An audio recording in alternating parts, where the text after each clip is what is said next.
Good morning, everybody. Brian Neubert here from goldenblack.com. I have stormed the court here at Pinnacle Bank Arena to do our goldenblack.com wrap video following Purdue's 88-72 loss at Nebraska. This is brought to you by our friends at the Purdue Union Club Hotel. I know you're not in the mood for jokes right now, but I've always said that if there was a Purdue Union Club Hotel in Omaha, Nebraska, that's where I'd be staying. Yet there isn't. I am going to have to hope like hell I-80 is in some sort of shape where I can get back to Omaha, Nebraska tonight, but that's a problem for an hour from now. Right now, I will discuss this game for the next 10 to 15 minutes, however long it's going to be. There's a lot to talk about. Obviously, a really disappointing loss for Purdue. We wrote in advance of this that this is a difficult place to play. It always is. The fans here are great. Nebraska is always something more than Nebraska is normally when they're playing here. This is not an environment that is dependent on its students for its environment. The community here is great. The fans here are great. And it's never an easy place to play. And it's always a place where Nebraska's whole is better than some of its parts simply because it plays here. Purdue has lost here before. They lost, probably cost themselves a Big Ten title here many years ago, well in advance of the last time they lost here when they had Matt Harms and Nogel Eastern and those guys, and that was a December game, I believe. This was your, you can look at this if you want as your classic buzzsaw game you don't put any more thought into than that bottom line, because Nebraska's a 34% shooting team, and as tends to happen on the road, especially in a place like this, Nebraska goes 14 of 23. Keisei Tominaga does what he does. He's done many times before. I think he is. I said this last year. I thought he was the scariest player in the Big Ten because I thought he was the Big Ten's foremost game wrecker, a guy who could just make 5 threes, 5 impossible threes, and just change games. And when he does that, there's not a whole lot you can do about it. When you go back and itemize his threes from this game, I think you will find that most of them were well defended. I've never seen him take an open three, so I'm wondering on nights like this if your chances aren't just better if you just leave him alone and see what happens, because the higher the degree of difficulty on nights like this for him, the better his percentage is going to be. He is the scariest dude in the Big Ten, I think. Simply with his his capability to just do exactly this.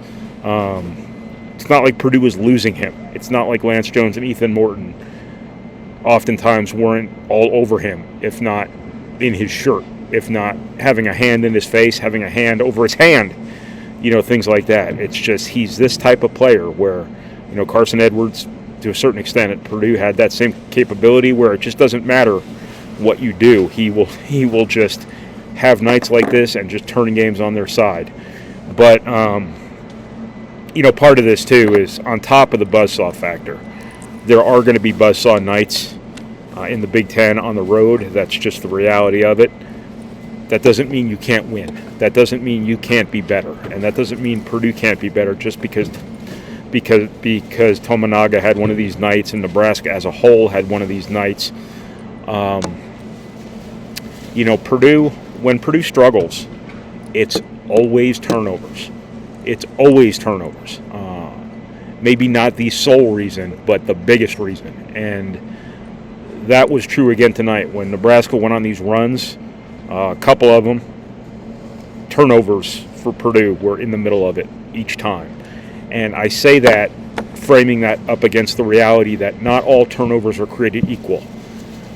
If you commit 20 turnovers in a game, and 3 of them are just like random travels or something like that in the middle of the game, just in a random situation, that's not as big a deal as throwing a pick six, just as Nebraska is starting a run that not only expands its run, but worsens its run. That happened to Purdue twice. There was a situation in the first half where Nebraska made back-to-back threes, and then Purdue immediately threw a pick six.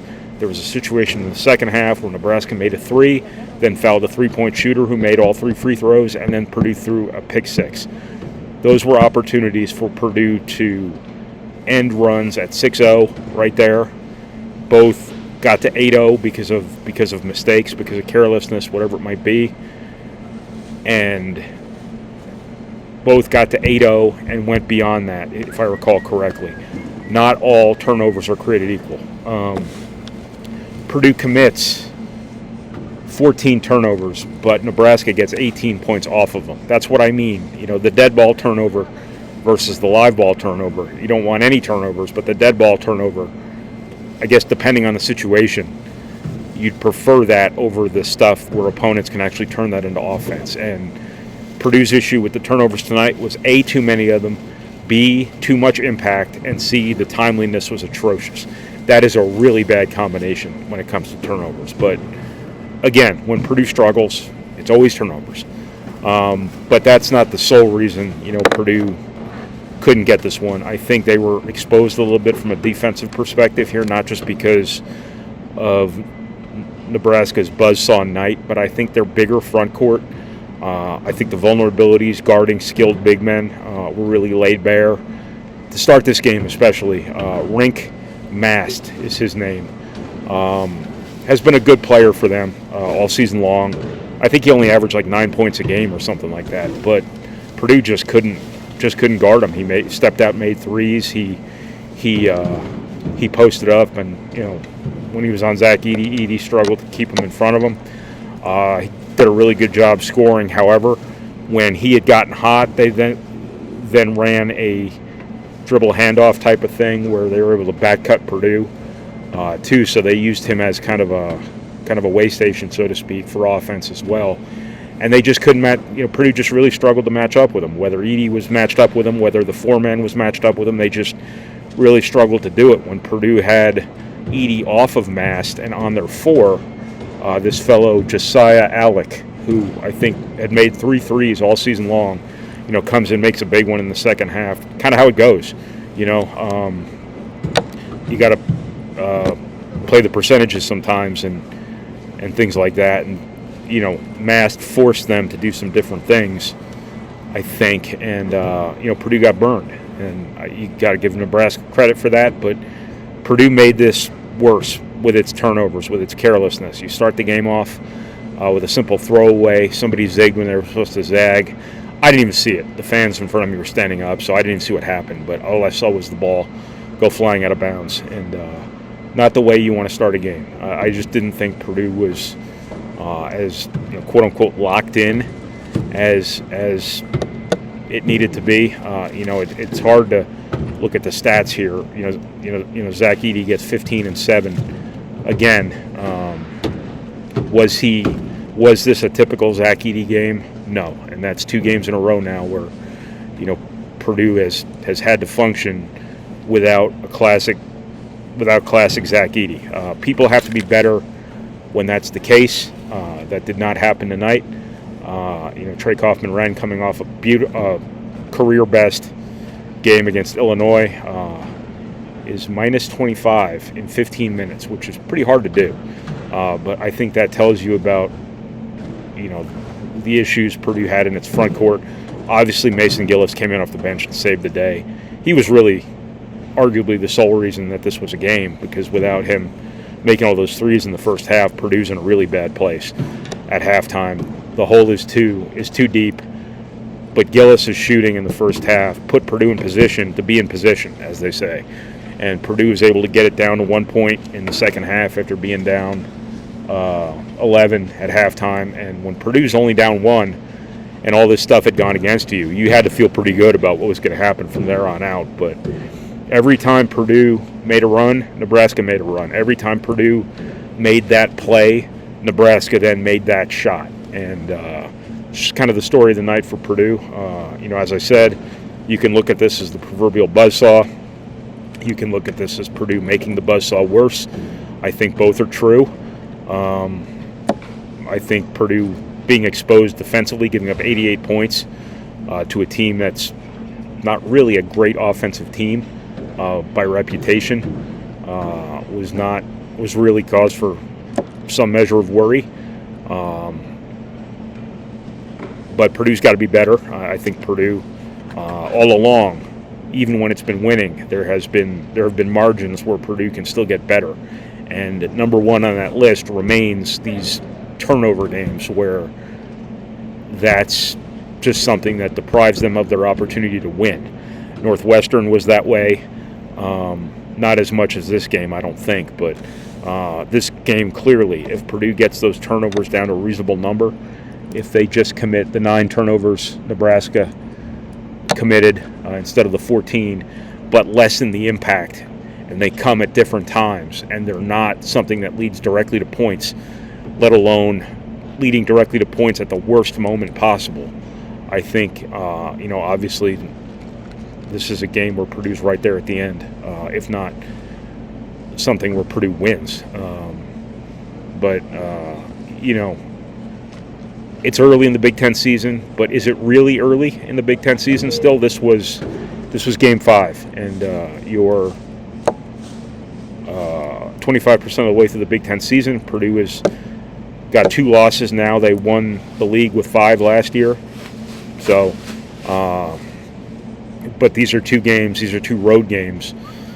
Now, you've lost against teams that, at least on paper, you are obviously much better than. These are still probably 2 Northwestern's playing pretty well.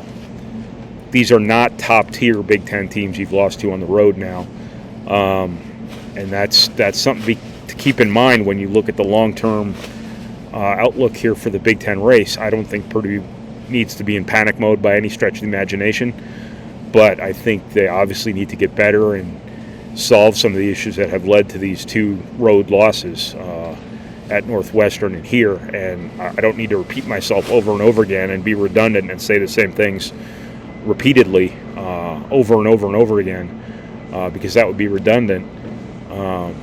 But it's the turnovers. It is the turnovers, and I think Purdue is an okay defensive team. I don't think they've ever been as good as their numbers have indicated, and I don't even know how those numbers come about.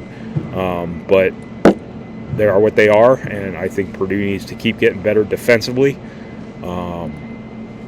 because even as hot a shooting night as this was for Nebraska, there were still stops there to be had. There were still fouls there that didn't have to be committed. There were still things that could have been cleaned up. The turnovers, most notably, 17 points off turnovers again for Nebraska. 18 points off turnovers. Again, you cut that number in half, that's pretty much your margin here. So Purdue's got to, not panic, but also understand that just because I'm not saying this was an issue, but just because you're number 1 in the country doesn't mean you've arrived, and they got to keep getting better. And if I were them, I'd be really, really sick of seeing opposing fans storm the floor. You're going to lose games. You're going to lose games on the road. That's the nature of Big Ten basketball. It's the nature of basketball, period. But I think Purdue, can and should keep getting better. Obviously, you're pretty deep into the season here. Taking a fire and brimstone viewpoint of this would be foolish, absolutely foolish. But there are some elements to this. There are some underpinnings to all of this that are things that really, really need to be focused on.